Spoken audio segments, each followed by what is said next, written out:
3, 2, 1. Welcome to the Lightforge. This is ADWCTA. This is Merps. We are another week closer to Shadows, whatever. ROS. They gave you a great acronym. Why are you not using it, dude? We're closer to the Shadows. We're closer to the League of Evil and the new expansion.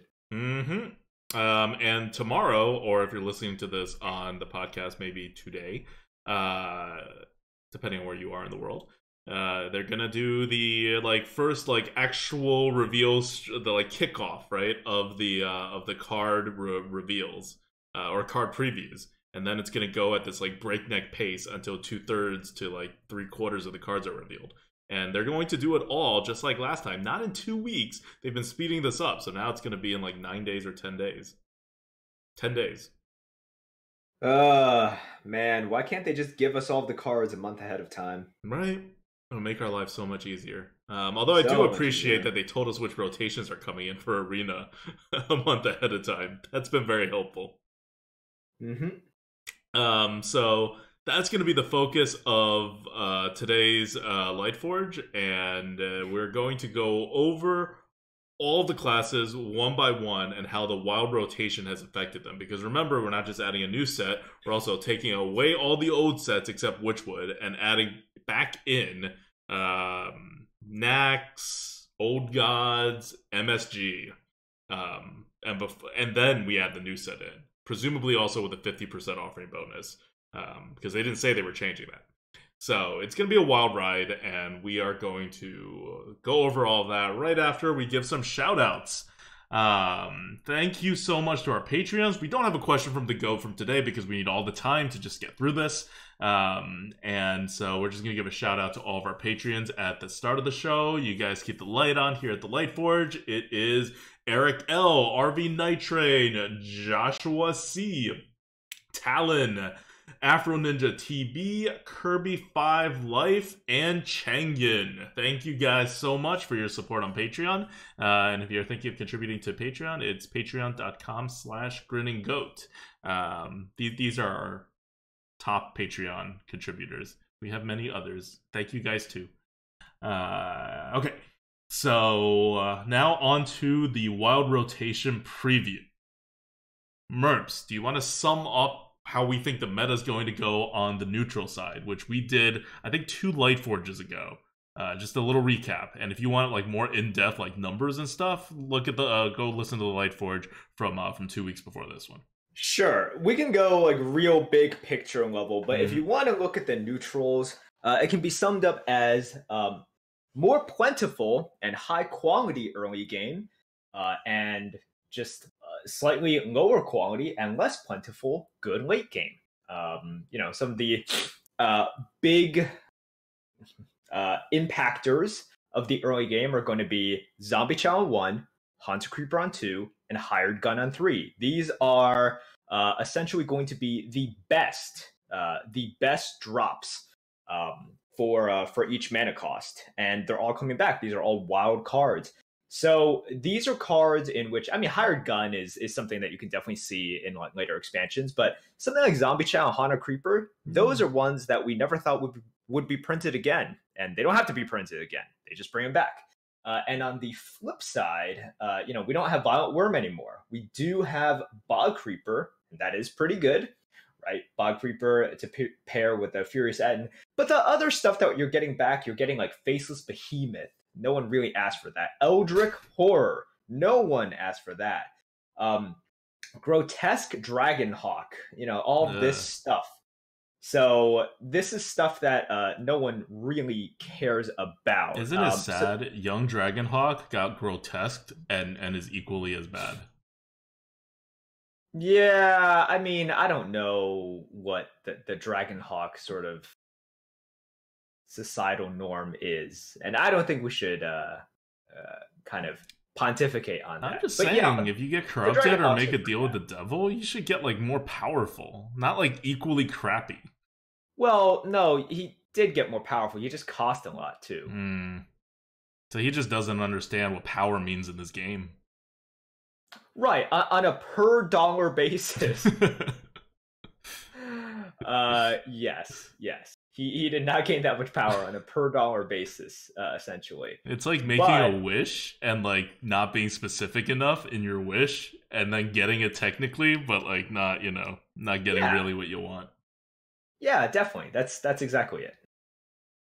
All right, so But yeah, that's a general meta. yeah, and also going with the large side, your sleepy dragons are out, your whatever other big mammoth guy 9 manas are out, your big giant taunts are all out. Instead, you're going to get a bunch of taunts at around 5 mana.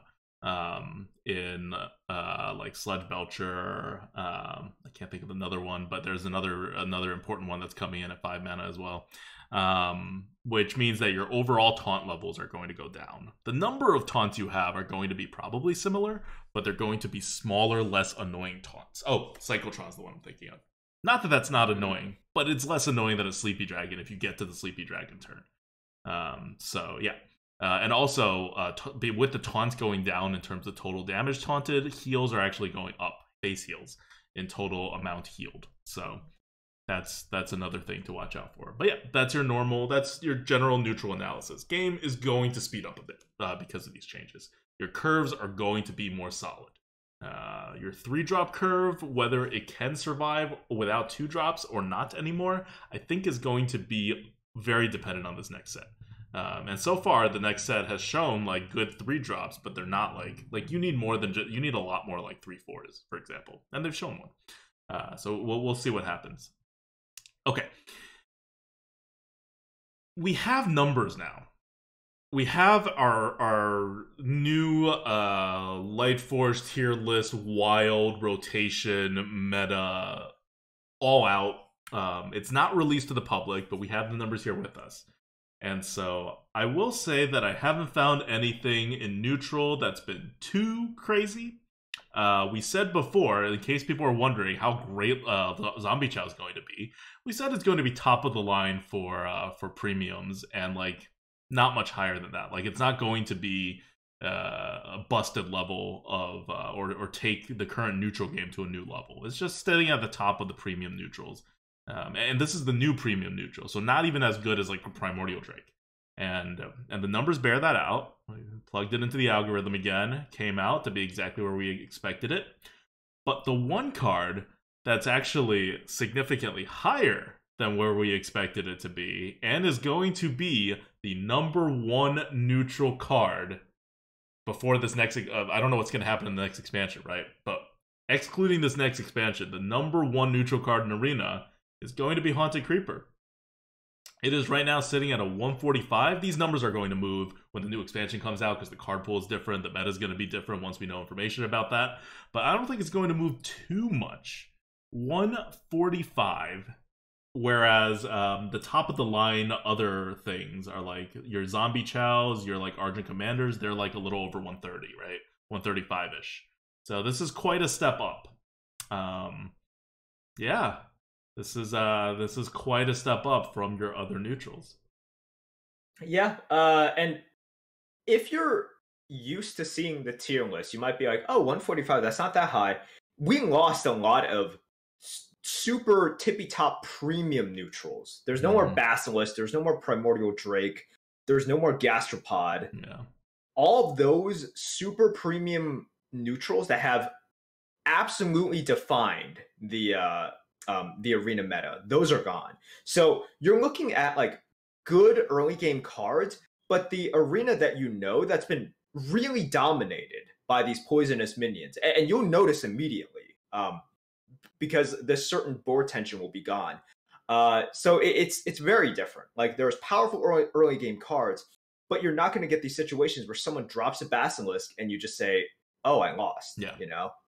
Haunted Creeper doesn't do that. Like it doesn't present that problem in the early, mid, or late game, right? It's always going to be annoying and it's always going to be good, but it's never going to be a Basilisk. Yeah, it's going to get you the board the way something like a Death Speaker right now would get you the board, or your opponent the board. But and that could be game changing and game winning, right? That's why its rated so high. But it's not like game ending most of the time. Yes. All right, so just something to watch out for. Haunted Creeper is our new neutral lord and savior. Kind of weird and unexpected that it's so clearly in a tier of itself. But if you think about it, it kind of makes sense. Zombie Chow, the game has moved beyond like Curvestone, so Zombie Chow is not as powerful. But Haunted Creeper is not exactly Curbstone, right? Like, it works in Curbstone, but it also works to, like, have something to buff, to protect the board, to get a lot of annoying tokens, all of which are still, like, you know, supported as strategies. Okay, so that's neutrals. Now let's move on to classes. This is going to be a tight episode, and by that I mean it's going to be, like, almost 2 hours, so let's get things rolling. Druid up first. We're just going to go down the line, and Druid is going to get... the big card that Druid's going to get is Mark of the Lotus, right? We talked about this before. Mark of the Lotus, 1 mana, buff everything, +1/+1. It's coming in at the top of the Druid scale. So I have a mental line in my head usually that like 150, anything over 150 is OP. Like above 140 is questionable, but anything over 150, it just should not be in the game in that way. And Mark of the Lotus was always, I think, a contender for being up there, but it's coming out a little under right now. And again, this is going to we're going. These numbers are all going to move a little, but it is definitely a super premium card for Druid, and it's going to affect how the meta is shaping up, and it's going to require a lot of tokens for it to buff, right? And at 1 mana, you can play a bunch of cards and still use it. So. This is Druid archetyping. The token Druid's still a thing. It's currently a thing in the current meta. It's still going to be a thing in the next meta. Yeah, and I think that's the card that really, really stands out. You know, we have Druid of the Scythe as something that's really good as well. But that's been in the meta, right? Yeah, like exactly. Like I wanted to compare the scores, right? Because Druid of the Scythe is even a little bit higher. But Mark of the Lotus is sort of archetype defining, whereas Druid of the Scythe is just it doesn't really like okay, it doesn't create an archetype, and it doesn't really bolster an archetype. It's just a good card. Yep. So Mark of the Lotus is more impactful, a lot more impactful than something like Druid of the Scythe, even though its score is not as high. Yep. The other archetype that's coming back is Beast Druid.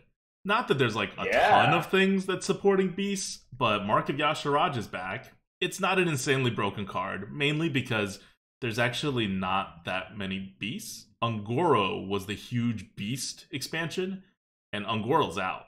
So the number of beasts that you have is actually like a little shaky compared to what you're probably used to, because we've been in an Ungoro meta for the last like 2 years.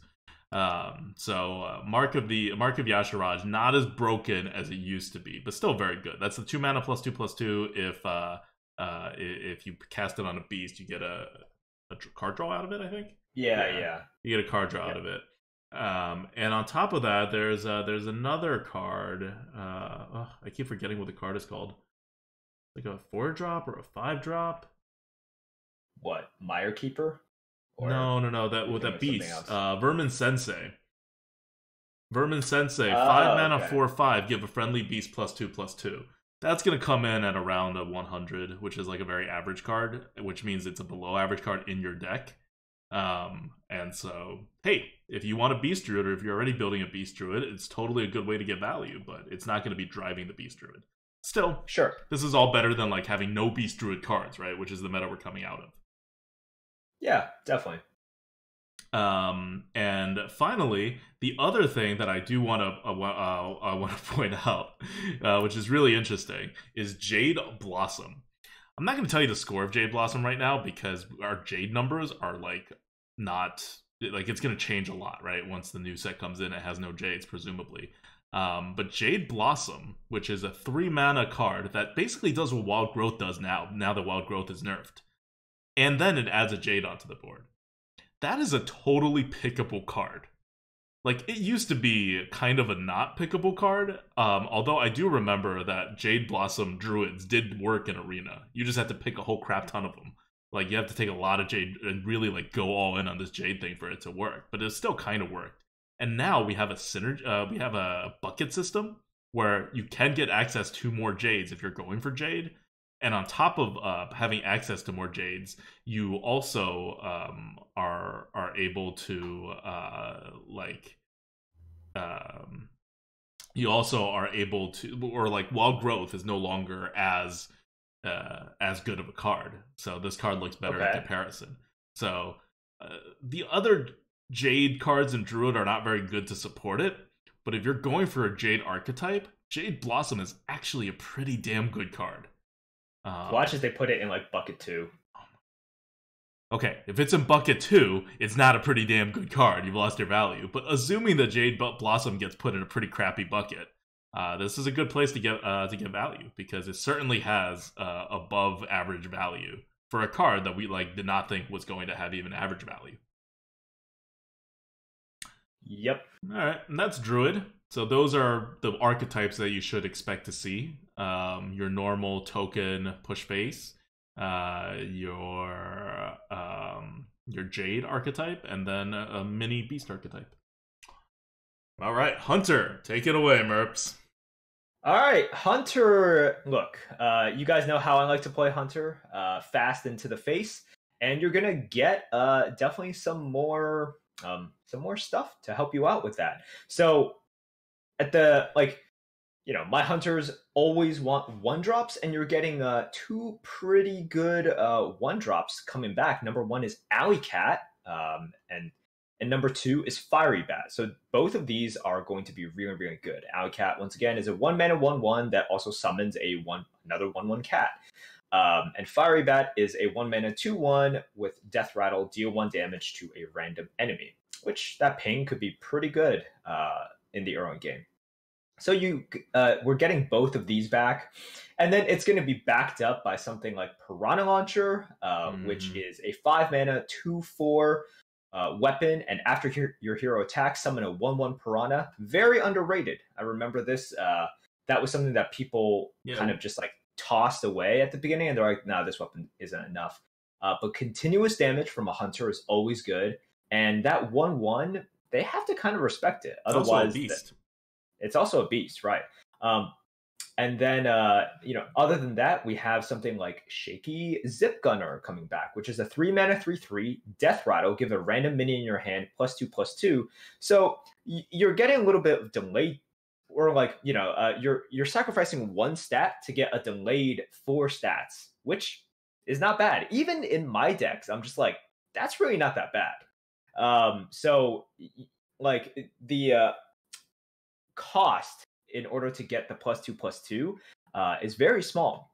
So all of these put together, you can make a decent aggro Hunter, and we're just going to see how fast the meta is. But certainly the tools are back for you to make a pretty good Hunter deck. Yeah. And whereas Druid lost a whole archetype, or a possible archetype of control, right? Like Ultimate Infestation's gone, Spreading Plague is gone. You're not going to make the control Druid. Or your control Druid is going to be kind of pathetic. Yeah, your ramp options are a little better, but that's kind of about it. With Hunter, you don't really lose anything. So Merps cover the aggressive side. All the cards that he's talking about are low premiums / mid premiums. Hunters have a crap ton of cards, somewhere between 150 and 130, more than any other class. I'm looking at the tier list right now. It's just a sea of yellow in that zone, just one class card after another. And a lot of them are returning cards, right? That are still here. But one of the anchor cards that I don't think Merps mentioned for any archetype for Hunter, if you can get it, it is a epic minion, so it's not going to appear too often, but it's Rat Pack. And that is a 3-mana 2/2 with Death Rattles. Summon as many rats equal to the minion's attack. So any buff makes it insane. And even without buffs, it's a damn good 3-drop that's solid no matter what kind of archetype you're going for. So Hunter is definitely in there. And it's very flexible because the control cards in Hunter and the combo cards, they're not gone. Hyena's a basic classic card. That's never going away. Your Hunting Mastiff, still available. That's a good value removal kind of card. Your Vilebrood Skitterer, still there. Not going anywhere, right? Freezing Trap is not going anywhere. Savannah Highmane's not going anywhere. A card that's coming back is Infest. I think it's coming back. I can't remember. Yeah, okay. I'm like, I haven't seen Infest in so long. I'm pretty sure Infest is not in the current archetype. And that's 3 mana. Give your minions Death Rattle. Add a random beast to your hand. We have the one right now that's add rand Cybertech Chip. That's 2 mana.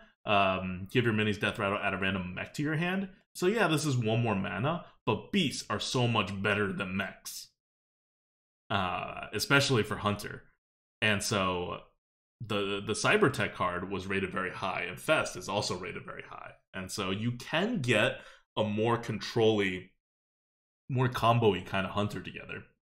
And it will function better than it did before. Right now, Hunter is basically functioning pretty poorly overall because of the micro adjust. But whenever they micro adjust stuff back so that Hunter has that 50% win rate, like all these archetypes are going to be good again. And of course, if you're going for a little bit in the late game, you want your giant things, right? Things that are like just big, regardless of how efficient they are. And Call the Wild is coming back. So it's been nerfed, right? It's no longer 8 mana Call the Wild, it's 9 mana Call the Wild, but that's a freaking monster. Yep. And you're also going to get what is that card? Like an 8 mana 8/8 Giant Sandworm. 8 mana 8/8 that, like, it's not a great card. It's below average, but it gives you an option, right? Like, it means that if you're trying to get some size, Hunters can do it. They're equipped for it. Yeah. So that's Hunter. That's Hunter. All right. We can talk about Mage now. Mage is I mean, the way to play Mage recently has been, very 3-drop focused, right? Very 3-drop focused, and you can have flexibility to either have like a pyro finish or just have like lots of fatty minions. So Mage has been like a very popular class, and if we look at what they're getting back, I think two of the cards that really define the Mage playstyle are going to be Twilight Flamecaller and Volcanic Potion. Mm-hmm. So they're getting 2 cards that for 3 mana deal AoE, right? Yep. Volcanic Potion, just incredibly strong. I've always complained about these 2 things, right? Volcanic Potion and Twilight Flamecaller. I'm like, they shouldn't have these things. Yeah. But they are both back, so you really need to watch out for these small AoEs from Mage. I'm gonna posit a theory at the end of this of how the meta is going to develop, and this is an important point to remember for Mage. Small AoEs that come out very quickly, turn 3, right? Mm-hmm. So how do you play around this? You want to avoid committing to the board too early and spreading wide, right? Mage still has their late game removal tools. Like, yeah, you lose a Meteor. That's a pretty damn good card. You lose Dragon Fury, but that's no one's been using that. Big Spell Mage hasn't been a thing in the latest meta. And instead, they haven't added any other big removals or like late game removals, but just from like, you also have to remember that we're having less cards in the pool now. Not too much less cards. Like, if they just did a normal rotation, we'd have even fewer cards. But even with this wild rotation, we are going to have fewer cards in the pool. And so approximately you're going to see all your other cards like 30% more. Like, I did the math on this. So that's 30% more Flame Strikes, 30% more Blizzards, 30% more Polymorphs, etc. So your Control Mage style is going to, I think, get a boost. You're going to be able to stop things a lot earlier with your board clears. Remember, your taunts may not be the big late game taunts anymore, but they're going to be more mid-gamey taunts. So that's also good for stopping aggro and getting to the control stuff. And Mage, more importantly, has all the card draw tools back. Like, you go down a little, like, okay, these are not cards that are like terribly great, like Twilight Flamecaller or Volcanic Potion, but they're certainly above average, and you'd like to have them in your deck. And they are cards like Cabal Courier, like Duplicate, what's the other one I'm thinking? Cabalist Tome, right? Yep. These are all cards that draw you cards. And if you're going into the late game, you want a lot of cards that draw you cards. In fact, because of, and I didn't even mention the Cabal Chemist as well. The Cabal Chemist is it's a 4 mana 3/3 that gives you the potion, right? So that's the same as what Priest and Warlock get. And what you're going to end up with is Mage, Priest, Warlock are all going to do very well into the late game because they have these card draw advantages. Warlock's a little weird. We'll get into that, but the archetype that is being favored right now in this expansion for Mage is very clear cut. It is like a control mage. And if you want to go with an aggressive mage, that's fine too. Card drawing is always good. But you're less like you're more reliant on fewer tools than you would be if you were going for that control mage. So that's where Mage is headed. All right. Yeah, that's kind of it. And then mages, they're not gaining a huge amount of quality cards. No. So they're going to have some flexibility and some good stuff. But yeah, if you remember, there were those expansions in which Blizzard identified that Mage was perhaps a little bit too good. So they just didn't give them that much great stuff. Yeah. So far, the first three classes, Druid, Hunter, Mage, none of them got super premium cards. Yeah. So unless they get micro adjusted up, they're not going to be doing so hot in this coming meta. Yeah. All right. Should we turn to a class that seems fairly optimistic? All right. Let's go to Paladin. Paladin is the first class we're going to talk about that actually is getting stuff that's a little bit scary. It's losing Vilespine Slayer, but I'm going to point out that you haven't seen... No, they're not losing Vilespine. Yeah, they are. Paladin? Yeah, Paladin is losing Vilespine. You mean Vine Cleaver? Oh, yeah. I mean Vine Cleaver. Yeah. That card. They lost Vilespine too. They never had it. They lost it in development. They lost it in development. That's true. But yeah, Vine Cleaver. But Vine Cleaver is not really a big loss for Paladin because you never see Vine Cleavers anymore. And you never see Vine Cleavers anymore because everyone's doing Silver Sword. And you can't Vine Cleaver into Silver Sword. I mean, you can, you want to, but when push comes to shove, you'd rather take a Silver Sword. And Silver Sword is still in, so keep that in mind. While all these other classes are losing some of their top options, like no more Ultimate Infestation. Hunter didn't really lose any top options, but I guess like no more like Razor Claw, whatever you call that. The 3/2 that Crackling Razor Maul. Crackling Razor Maul. That's a super premium. Yeah, it's a super premium card. Mages are losing like Meteor, and Pyros. Rip Pyros.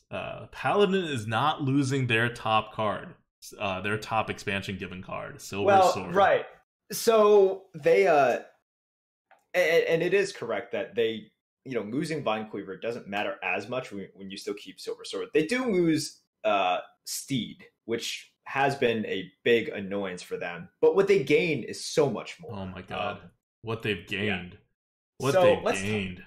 I know. Let's talk about what they've gained. First of all, hand buffs are back. And hand buffs for Paladins were really annoying and will be really annoying. So they get back Grime Street Outfitter, which is a 2-mana 1/1 battlecry. Give all minions in your hand +1/+1.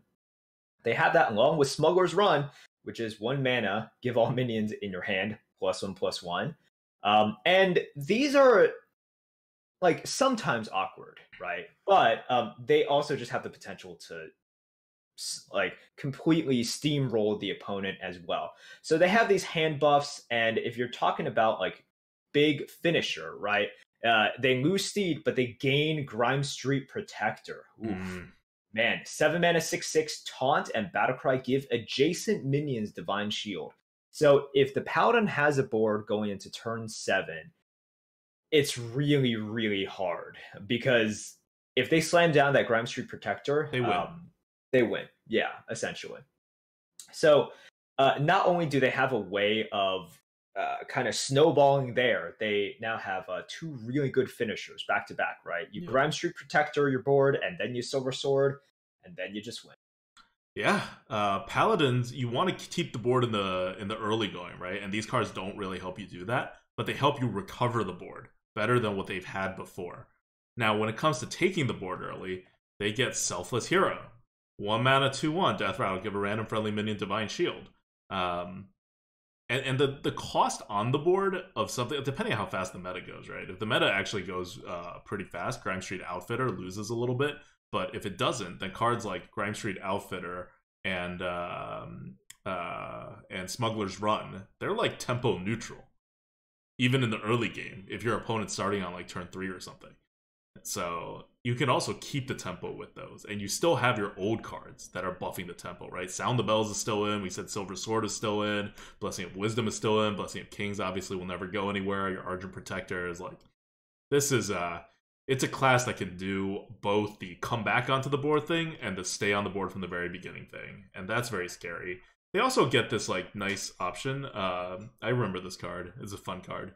3 mana, 3/3, Steward of Darkshire. Whenever you summon a 1 health minion, give it Divine Shield. So they have a combo option on top of all of that now. It's a good time to play Paladin. It's a fun time to play Paladin. It's going to be very annoying to play against Paladin. And these are not cards that are either difficult to use or your opponent can do anything about, right? This was the era, the MSG era, where Paladin was called the Solitaire class. And it's back.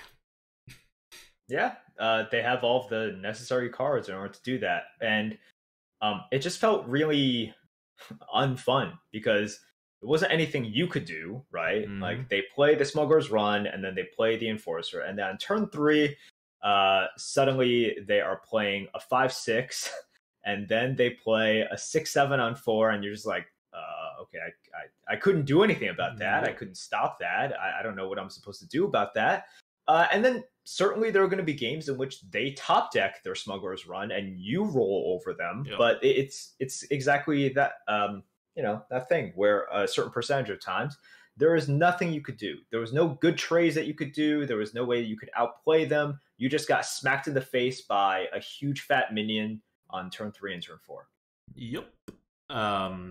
And yeah, so these cards are not like, well, they're very close to 150. Only one of these cards is actually above 150, and that's Grime Street Outfitter.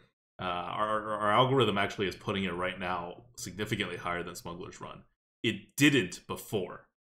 It's the same. I mean, we tweaked the algorithm in a number of ways since these cards were last in the meta. But I think there's also a fundamental shift in the meta going on right now where it's like less, it's like slow enough that a card like not Smuggler's Run, a card like Grime Street Outfitter, which is the 2 mana 1/1 that buffs everything, you're able to get away with it. Like, think about how often Paladin's hero power on turn 2 now compared to 2 years ago, right? Whereas before, you needed that tempo, and so Smuggler's Run was more tempo positive because you get to recover it on turn 2 with your 2-drop.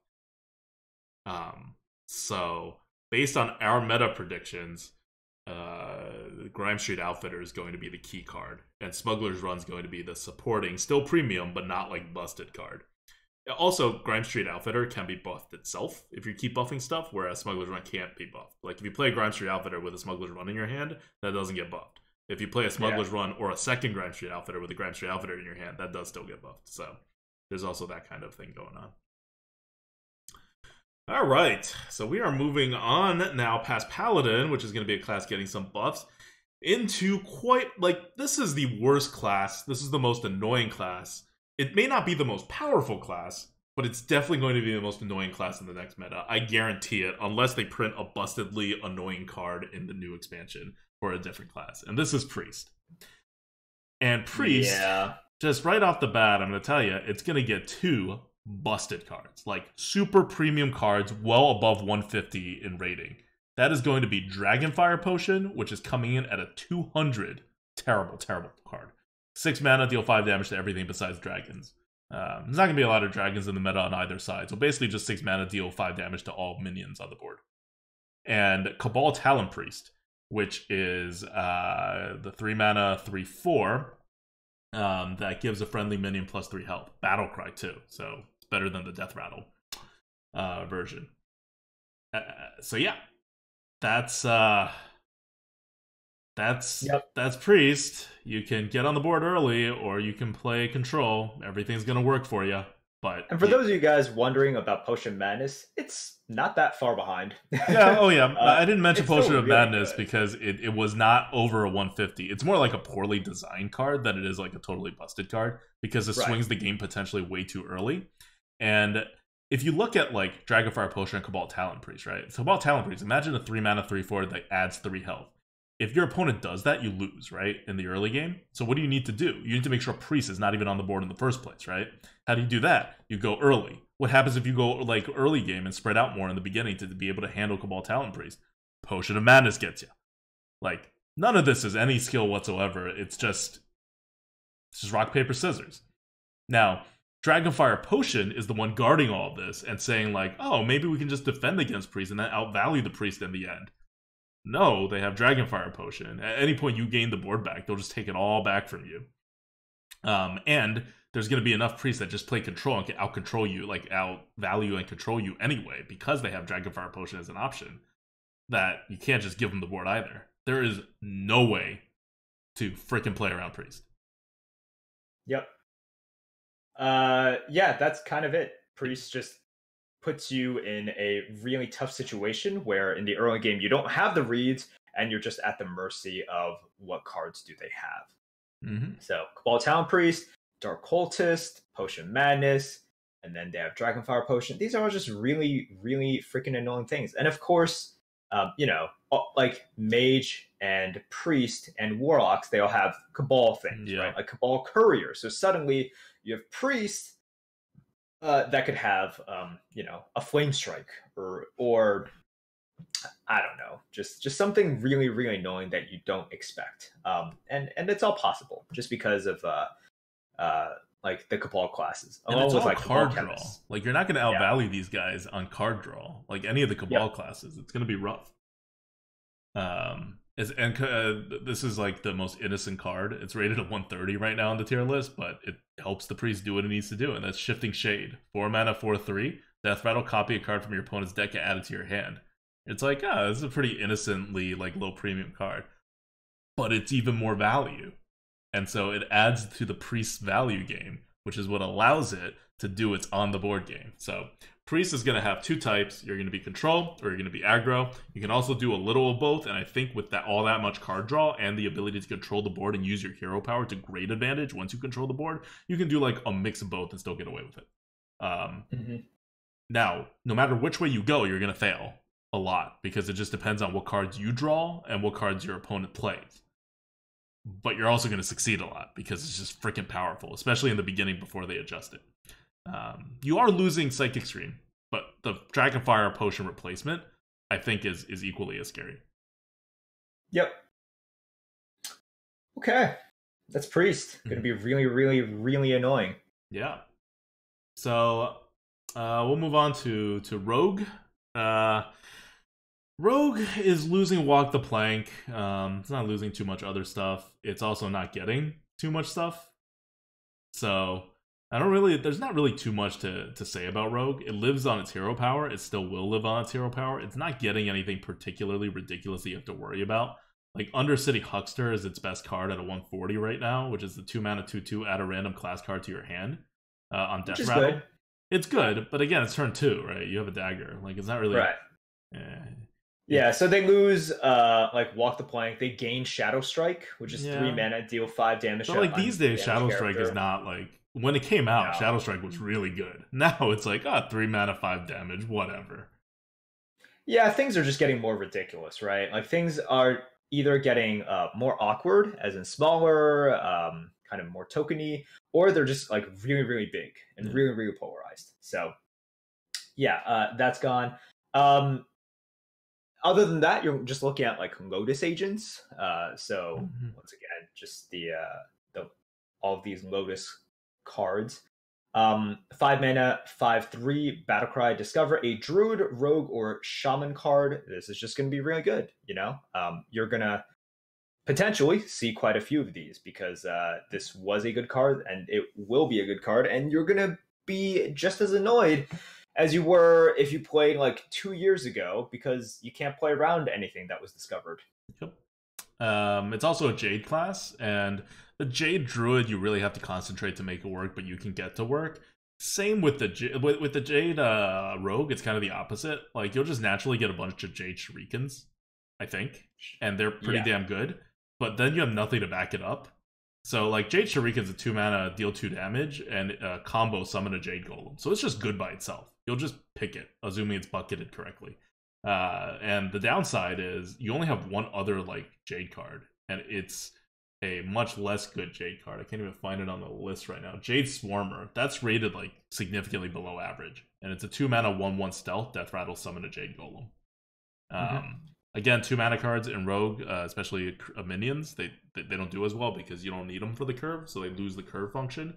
And yeah, you're not going to pick that card until you have a Jade thing going. But you may sometimes have a Jade thing going because you may just get offered a bunch of Jade Shurikens that you want to keep taking. But yeah, but that's fewer cards than either Druid or Shaman. I don't know why they designed it this way. I'm sure there was a reason for it. Probably because like there's ways to bounce or do weird stuff with Rogue, and they were scared. But yeah, but Shaman and Druid both have 3 Jade cards. Rogue only has 2. Mm-hmm. All right. Should we talk about Shaman now? Let's talk about Shaman. All right. Because the numbers here are not like some of these are not finalized, especially for Shaman. I'll start with the one that is actually busted. Flame Wreath Faceless. 4 mana, 7/7, Overload 3, I think. Is it Overload 2? Is that why it's busted? It's Overload 2. Sorry. I'm like, Overload has to be 3, right? Nope, it's Overload 2. So it's a 4 mana 7/7 with only 2 of Overload, and it's busted. And we all know it's busted. It's going to be above a 150. Exact score not known right now, but it's going to be like significantly above 150. And it's good in any kind of deck that you want to make. Yep. It's very good. And then you have all of your evolved tools back, right? Mm-hmm. You have all of those things back. So those are going to be fun. Shaman, I think, is just going to be a kooky, wacky class that doesn't give a damn about your tempo expectations once again. Yeah. The way that Blizzard has been doing it for a while now. Yeah. Like, they still have plenty of control tools. Finders Keepers lets you find more control. Your Lightning Storm is still in there. You're missing Volcano, but, like, I don't see that many usages of Volcano anyway these days. You're gonna get the Hagatha Scheme card. Oh god, that's right. Hagatha Scheme is also in if you're looking at the new expansion. So yeah, Control Shaman is gonna still be a thing. Aggro Shaman is not aggro, more like Control the Board Shaman is still gonna be a thing, even with the Flame Tongue Totem nerf, right? Like, it's still a good card, a really good card, a premium card. We still have rated a 150 after the nerf. That's going to be bolstered by all the evolve stuff that Merps was talking about, because in order to evolve something, it needs to be, you need to have something on the board first, and presumably, hopefully, something little that had costed a lot of mana and had a battle cry effect or another body, rather than an overload card. So there's you're rewarded for being on the board, you're rewarded for being off the board, depending on how you build it, and then there's the Jade option. Jade Claws, best Jade card. Jade Lightning, second best Jade card. You have both of them. They're both weapon/spells in the class, so they both get like all the offering bonuses possible for not being a latest expansion card. Jade Shaman's going to be the most Jadey class of all the Jades, and we got to see how the bucket system is going to, see where the chips fall. But Shaman could be a very, very dominant class if they spread out these cards in a very advantageous way, right? Like, you're not afraid if Jade Claws is like first bucket. You just got to make sure it's not in the same bucket as Jade Lightning. Yeah, that's it. So if Jade Claws is in the first bucket, which I'm just like, okay, so it's just sort of like bucketed correctly ish. That's fine. You just can't, like, the work, if you're a Shaman player, the worst thing for you would be if like both Claws and Jade Lightning were in the top of the second bucket, for example, right? Like, that's your worst case scenario. You would love if Jade Claws was in like first bucket and Jade Lightning was in like top of the third or bottom of the second or something. So you don't have any overlap there, and you can freely pick and get as many shots as you can with these Jade synergies. Yeah, it's going to be interesting how all these get put out. But if you're a Shaman, you can be on the board, you can be control, you can be like your combo Shamans, you can do all of it, everything still there. Yeah. All right. Okay. Also, I want to point out Thing from Below. We currently have as a low premium. That's the 6 mana 5/5 taunt. Costs 1 less for each totem you've summoned this game. Right. It could get better if there's like a very powerful totem or two in the new set. So keep an eye out for that. And also, you may totem more if you're going control, or you may totem more if you're going aggro, but that's in the like later game. So I think Thing from Below is more of a kind of a control card. But you could also it's like a combo-y control kind of card. Either way, you can do stuff with it. So yeah, so Shaman's got the potential to be very powerful, but it usually has to be very powerful card-wise because its hero power is a little lacking in Arena, and its overall strategy is a little incohesive in Arena just normally. So I'm not too worried about Shaman in terms of how overpowered it would be. No, I'm not either. Okay. Take it away, Merps. I don't want to look at this. I don't want to talk about this. This is the best class, just judging by the cards, assuming they don't micro adjust it all the way down, or banish all of these cards to the top half of the first bucket. Yeah. Okay. So Warlock right now is the best class currently, and for lots of good reasons. You know, they have good offering rates. They have good buckets. For some reason, Blizzard thinks that Demon Bolt is like not a great card. So, you know, that's been helping them out. And we shall see how they bucket these cards are returning, because some of the cards are returning are just stupidly good. We can start with Abyssal Enforcer. Yeah. You guys remember this card plagued the meta for quite a few months. 7 mana, 6/6 demon. That's important. It's a demon. Battlecry, deal 3 damage to all other characters. So Abyssal Enforcer is coming back. We got Blast Crystal Potion, right? Coming back. That's 4 mana. Okay, that's not like super OP. That's below 150. It's below one. It's a little bit below 150. Blast Crystal Potion's coming back. 4 mana, destroy minion and one of your mana crystals. So you can't really use on turn 4, but like that's kind of the only limitation to it. You got Fellfire Potion coming back. 6 mana, deal 5 damage to all characters. That's gonna be really, really, really high as well.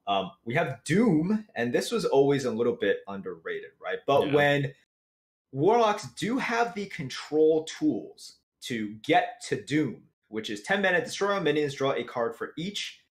It's been really good, right? It's the same reason Twisting Nether was really good. How many games when you're facing a Warlock have been lost after you've just said, well, the only thing that beats me is Twisting Nether, right? Now, there's 2. There's Twisting Nether and there's Doom. Fantastic. And Doom makes sure that your opponent doesn't even have to like hero power afterwards to like draw their cards. So they can just like Doom and then like not lose health. And you're like, but that's how I'm gonna win. And you're not. It's pretty great.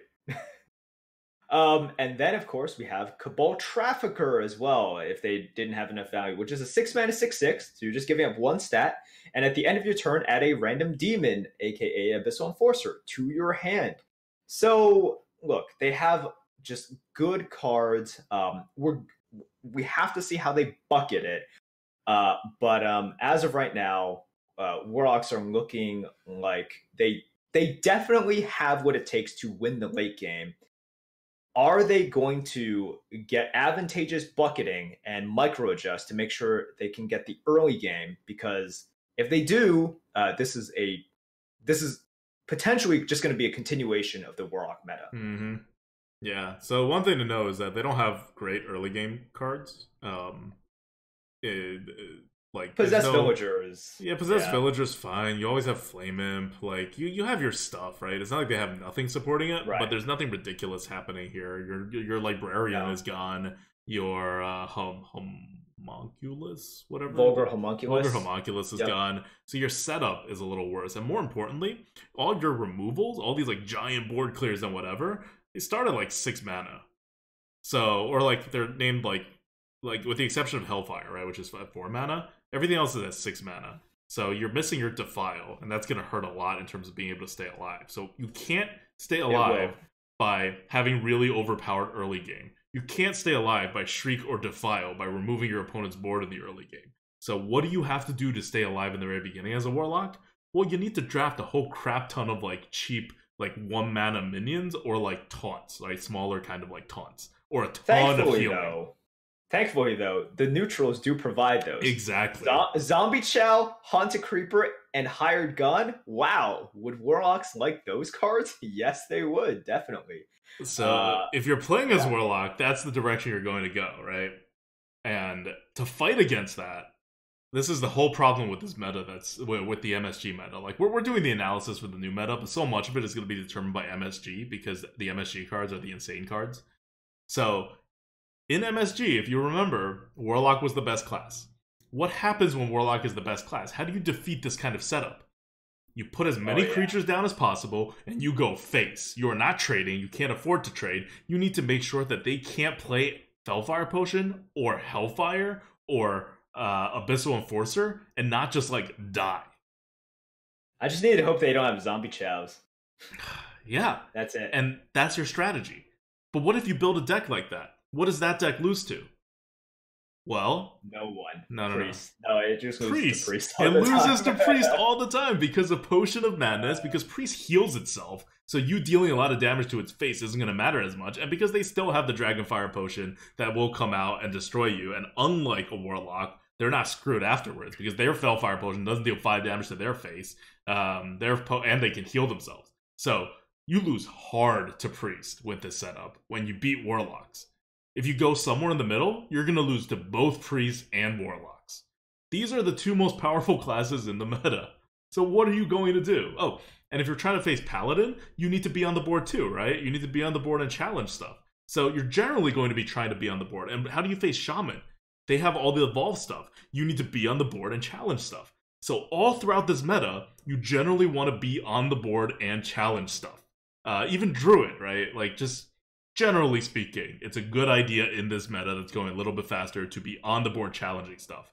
If you're on the board challenging stuff, what do you lose to? Mage and Priest. And you lose hard to Mage, and you lose hard to Priest. So once again, we've talked about a lot of these issues, and I'll just summarize why people did not like the MSG meta. Or it's not even just the MSG meta, what the MSG expansion did to the arena. Essentially, it creates this rock, paper, scissors that ADWCTA talked about. And if you actually listen to the Lightforge, like all the way back then, we actually mentioned sort of a rock, paper, scissors meta. We mentioned, like, sucks. I harped on that for an entire year until MSG rotated out. You did. And that just makes it not very fun. So there was a rock, paper, scissors meta there. And then there comes the, other than that, there's also solitaire classes, right? And then we saw like solitaire Paladin. That was the most egregious offender, where they just played their game and there was no interaction in terms of what you could do. You couldn't stop them, right? If they hit their hand buffs, they hit their hand buffs, and that wasn't fun. And then beyond that, this is also something that we talked about. When you introduce tri-class cards, you break expectations of what people can play. So, you can remember that, oh, they discovered a tri-class card during this time, but you can't, it opens it up so wide, and that if you actually try to incorporate those, you're going to make a suboptimal play. So you just don't play around it. And then you get completely screwed because they whip out a card that was not meant for that class. This is why it wasn't printed for that class. So all three of these reasons are reasons that we touched upon while going through these. But all three of these started with MSG. And then it created this meta in which people just got really annoyed by it. People were really frustrated by what was happening with the arena. So, crazy stuff could happen, and some people might like that. But there was all of this just inconsistency and this lack of feeling like you were in control, which we have gotten back to a large extent in the recent year. So one of the things that also happens in this is we have less cards than before, right? I talk about the pool of the cards being fewer. This isn't as bad as this isn't going to be as bad as MSG, because MSG had an offering bonus on itself, and it's not going to be as bad as any meta that happened afterwards, because the set that followed MSG was Ungoro, which made rock paper scissors even worse. It was less solitaire, but it made rock paper scissors even worse, not by class but by archetype. with cards like Primordial Drakes, and you had like all your poisonous minions, and it was like, and you had just ridiculously overpowered cards and larger swings too, right? So I feel like we remember MSG as being a rock paper scissors because it was the most egregious example up to that point. But really, Ungoro did as much damage on the on the rock paper scissors side as MSG ever did. And so the fact that we're getting MSG back without Ungoro, it will make, and without an offering bonus, I think it will make a significant difference in that this set, while still super swingy, you saw how we set things up, right? Like if they have these cards, it's whatever. While super swingy, the set's not going to be as offensive coming back as it was at the time. On the other hand, it was like kind of really rock paper scissory at the time. So even if it's like a little bit less rock paper scissory, it's not like we're in like a great skill based meta. And at the time, like I know me personally, I never minded solitaire. People complain about it a lot, but I'm like, I'm fine playing solitaire. I'm fine if my opponent plays solitaire. It's not very interactive, I agree, but it's Hearthstone, right? Like, I can, like, it's not like it's entirely non-interactive. If a paladin buffs a bunch of stuff in the paladin's hand, they still have to play it out, and then I have to interact with it, right? I can still sort of prepare for it by knowing that they banked a whole bunch of tempo. And your strategy against, and it's also Paladin. Paladin was never particularly not solitaire, right? Like, Paladin's always one of those classes where the chances of you winning or losing has a lot to do with just what cards they happen to draw, not with anyone's skill. So that was never too offensive to me. I know other people really, like, just hated the feeling of it. And this expansion definitely made it more on the side of, like, it doesn't matter what happens in this game, it's just RNG's determining it. But it more like pushed it rather than created like a whole new thing, right? People hear solitaire, they're like, oh, a whole new thing is happening. No. A whole new thing happened with Warlock and Priest. A whole new thing didn't really happen with Paladin. It just like nudged it in that direction, right? And the whole new thing's definitely not happening with Shaman. It's just polarizing Shaman. So yeah. So I think the problem is still there with the RPS, and we've outlined it like pretty clearly, right? In order to beat Warlock and Paladin, you have to lose to Priest and Mage. Like, what else can you say about that? But that's going to be the main problem, and who knows, right? Maybe this expansion coming out will. I don't know that Blizzard will plan this, but maybe it will just happen to fix this by making like either Warlock, Paladin, Mage, and Priest more balanced of classes, or by giving other classes more diverse tools that can actually help them fight against both types of classes. All right, we still have one more class left, and we do. I think we specifically went with this like whole overall discussion before we talked about this class, because this class looks absolutely nothing at all remotely like the class did when MSG actually came out. And that is Warrior.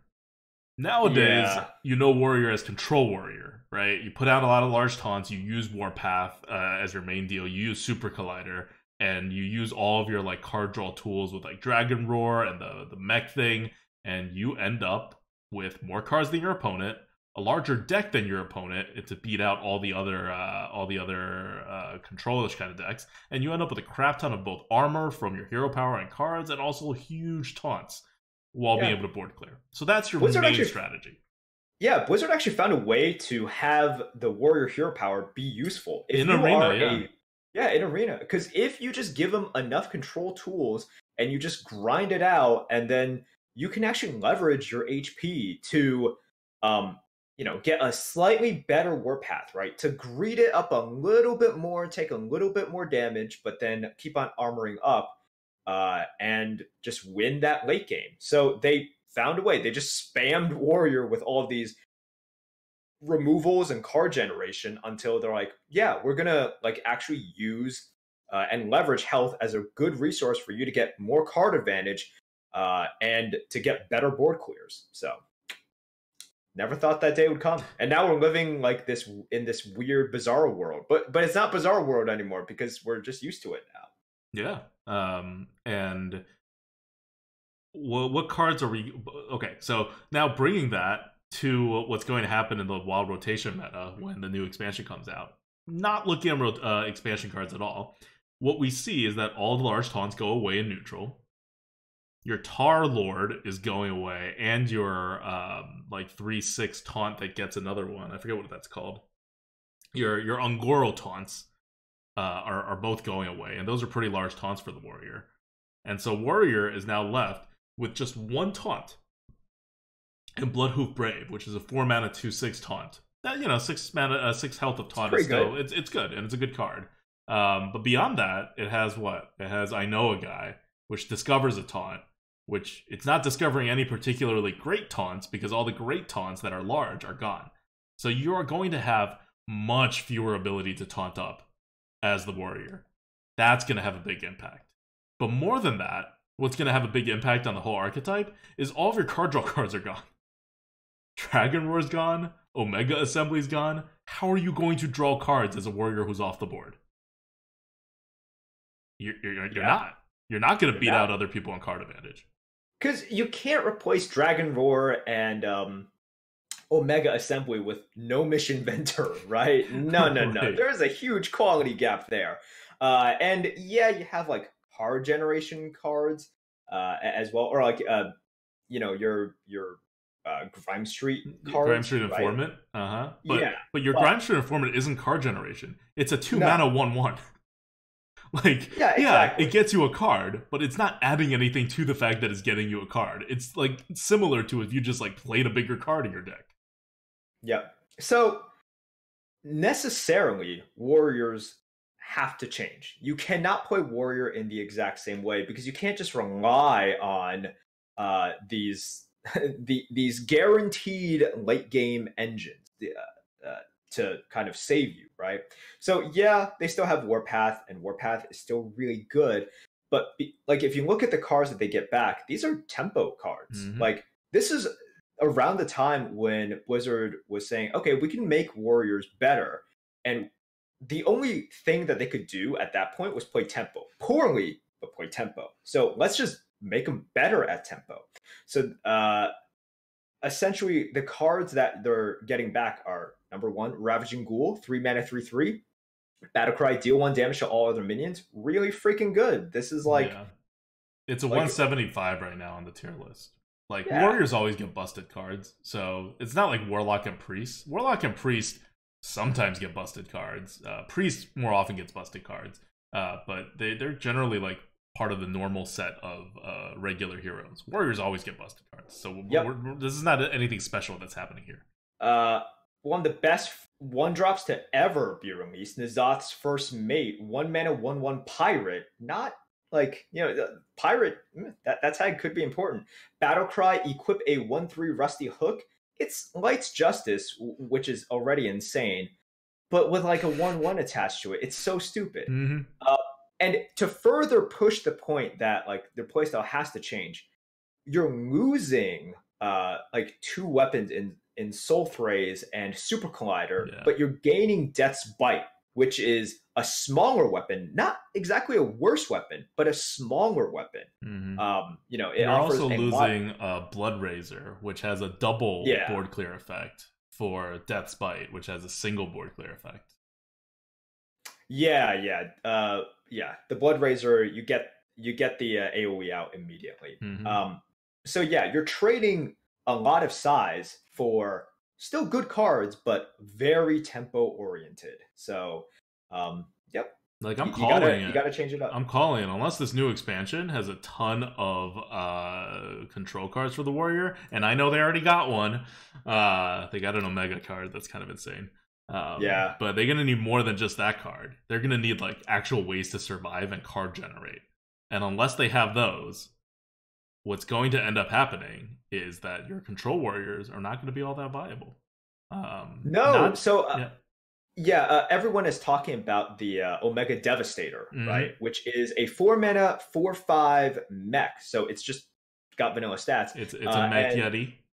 It's a mech Yeti, except it doesn't give you the part. Uh, what it does do is if you have 10 mana, you can deal 10 damage to another minion, which is Yeah, just hard removals on warrior. right. I was like, this card is obviously very, very good, but I don't really like care too much about it because it's at 10 mana, and like at that point, like it's like whatever. That's But then Dr. Stein yeah. talked to me, and he's like, why is warrior hard removing stuff? And I was like, oh yeah, why is warrior hard removing stuff? Blizzard.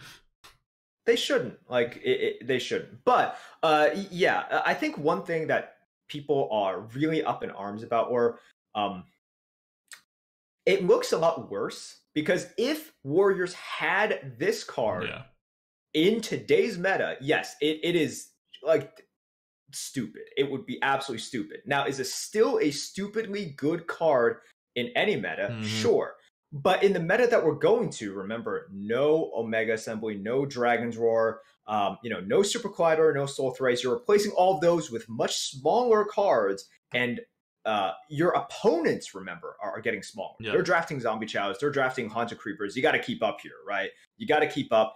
So, like ADWCTA says, assuming that the expansion isn't just purely good control cards for Warrior, a card like Omega Devastator's effect is going to be lessened because you can't push it to that extreme anymore, right? And a lot of times, even when you do draft it, you're going to be playing it on turn 4 quite a lot, and a percentage of your games are going to be decided way before turn 10. So yes, it'll still be really good. If it were to come out today, it would be like ridiculously OP unfair. From the looks of it right now, it won't be as OP. I'll just say that. Yeah. Like it won't make Warrior a super busted class, even though the card itself is really, really good. Yes. Yeah. So yeah, that's like, I really do think Warrior needs at least one more expansion card, if not 2 more expansion cards that help it survive or draw cards, or board clear, I guess, in order for the control archetype to still be like in the same range as their more tempo archetype. Like at the time MSG came out, and for a while afterwards, until the last like year, Control Warrior wasn't a thing in the arena. It was only Tempo Warrior. You can be like fast Tempo Warrior, or you could be like mid-range Tempo Warrior, but you were a Tempo Warrior no matter what was happening. And we're going to be back to that. So that's an archetype shift in how Warriors are going to be doing. Whereas in the current meta, Tempo Warriors are like okay, but they're definitely worse than Control Warriors. And like a few months ago, they were much worse than Control Warriors. So this is a change in the way Warriors are going to be played. Like we were talking about, like Druid, Hunter, Mage. We try to do in this episode of the Lightforge is to tell you how the like your baseline expectations of how your archetypes for these characters should be like played and changing, because all the cards are going out and all these old sets are like coming back in. It's totally different. Your baseline of like figuring out how to play a class should not have anything to do with how you play a class right now. And Warrior is the biggest change because it's reverting back. It's all the old sets, right? It's got to revert. It's reverting back to what Warrior was doing in the arena. And I like it better. I don't like, for the Control Warrior stuff, especially when it was dominant for most of the last year, I was like, I don't want to play this. I know it's the best class. If I'm going for the leaderboard, I should, but I still avoided Warrior more often than not, just because it was like, it took so long and it wasn't very exciting for me. I don't know. I'll be excited to get Tempo Warrior back. You're going to see me playing a lot more Warrior in the upcoming expansion. Yep. That's pretty much it. Yeah. And so I see people in chat mentioning Warpath is still there. Yes, Warpath is still there, but no card draw, no taunts means Warpath does not win you the game. You can have all the board clears you want. No taunts, no card draw, you're not doing so well. Think about how many ridiculous board clears Shaman has right now. Few taunts, and Shaman has more taunts available to it now than Warriors will in the upcoming meta. There is a network effect right now, and especially during the quote Warrior meta, that made Warpath the boogeyman that it was, right? In which you're pairing Warpath with Super Collider. You're pairing it with the offering rates given to everything. You're pairing it with the Dragon's Roar. You take all those away and you give out tempo cards. What are you going to do, right? Are you not taking the tempo cards and just relying on Warpath, but you don't have the Super Collider and the Dragon's Roar to fall or to complement it? Then you're probably going to lose. But if you draft all of the tempo cards and you still want to rely on Warpath or expect it to have the exact same effect, then that's just wrong. So still going to be a really good card, but the network effect that made Warpath so good, that's gone. Yep. Anything else interesting to talk about for Warrior? That's pretty much it. Yeah, that's pretty much it. Blood to Icarus coming back. That's always an interesting card, but not like an amazing card. Okay. So that's that. Yeah, so we've covered all the classes in very good time. I'm quite impressed with our speed here. Yeah, this is the setup. Hopefully you guys have kind of been internalizing all of this as we're coming in, right? Think of each class as like a character in like a Game of Thrones scenario, and they like enter this parallel universe to the one that was in before, and everyone's like identities like shifted or changed, and then like their strengths and weaknesses. It's the biggest arena rotation that's going to happen because it's knocking everything out. Well, I guess everyone afterwards will be just as big, but from what we've seen before, this is the biggest, and you have to think about arena in an entirely different way, like a older way, but also like combined with like this new set that's coming.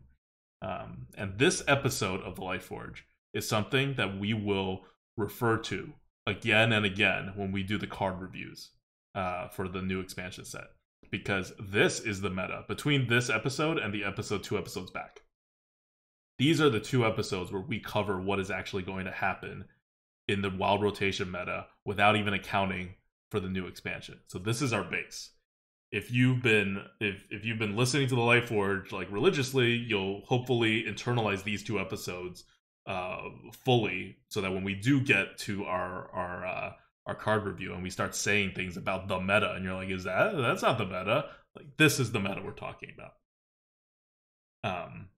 And you should get comfortable with it in your head of this meta, because I know this meta will never exist because it's only happening when the expansion is coming in.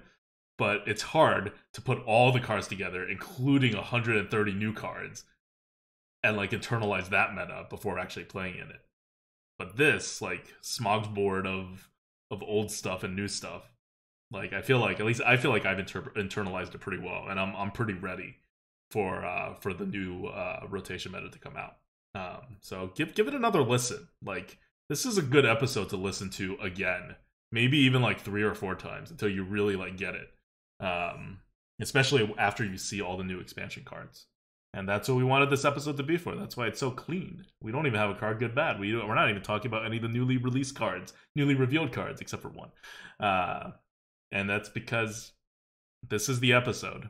Next week, we are going to probably, like I said, we wouldn't do it before, but I feel like we're going to fall into the trap and talk about some interesting cards that we see, because we just won't be able to help ourselves.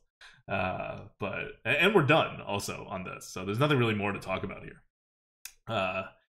Yeah. Give this episode a couple more listens, and if you were referred to this episode from our future episodes, you'll know why. Cool. All right, we good. Reminder to everyone who's listening to this on the podcast or watching this on YouTube, if you are doing this, then it is Monday, and that means card reveal season is officially in full swing, and you should probably bookmark one of the reveal sites or the Reddit, and you should be checking out all the new cards as they come. It's going to be exciting. We're going to have all new old sets plus a whole bunch of new cards entering in. So yeah. Before we go, I want to ask you something, Merps. What's up? New expansions coming out. We haven't seen that many cards, but we kind of get the idea of the themes, and the wild rotation meta is coming in. Comparing this to prior expansion releases with the rotation. So we had 2 so far, right? We've had Ungoro coming in and the first standard rotation going out, and we've had MSG rotating out and Witchwood coming in. So compared to those 2 times, would you say this is more hype or less hype? Definitely think this is more hype, just because the expansions that, well, first of all, we have no continuation, right? Like the only continuation we have is Witchwood, essentially. That's the only thing that we've been used to. And the the expansions that we're introducing slash keeping, these are like really weird. Like the design philosophy behind these, a lot of the core principles, they're no longer there, right? Like the zombie chows and haunted creepers, these things are not printed anymore for good reason.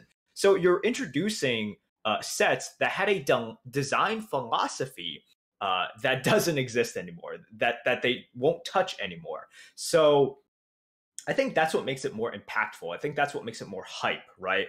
And we're gonna see that. Like once they reintroduce GVG as well, and we get all these crazy mechs and also piloted shredders. You know GVG is coming back with Boomsday. You know they're gonna do that. So yeah, of course, they're gonna do that, and it's all gonna be all like all the mechs all the time. I can definitely see GVG Boomsday with I don't know, like maybe like League of Explorers or something, something weird. But yeah, so this is definitely more impactful, and I think more hype too, whatever that means. Just because you have these sets that are a relic. You know, you're not going to see these sets ever again. Anything like these. Yep. And yeah. And if you're looking at, just keep in mind what I said before, also in my rants and stuff. Just keep an eye out for the balance. Keep an eye out for how much balance improves in the next whatever months after the release. I think it'll be clear what I'm getting at. Just a very difficult / impossible task for Blizzard that they've given themselves. Still, I agree with you. I'm more hyped about this expansion than I am any other like giant rotations, just because so much is happening, and there's so much more analysis to do, and it's only going to be there for 2 weeks. So I mean, for 2 months, so you got to catch it while it's hot before we lose it forever. And that's what Blizzard's going for, right? And I think they're succeeding in it, and we might as well take the benefit of this and then all the hypeness, and when it comes out, we'll see the price that we're paying on the balance side. That's it from me. Anything else from you before we say goodbye until next week? Next week's Lightforge, by the way, will not be on Sunday because I will not be here on Sunday. It will probably be on Friday if there's a scheduling conflict there. It may be on the Monday after that. So just to give you guys a heads up. All right. Anything else? That's it. Until next time, this is ADWCTA. This is Merps. See you guys.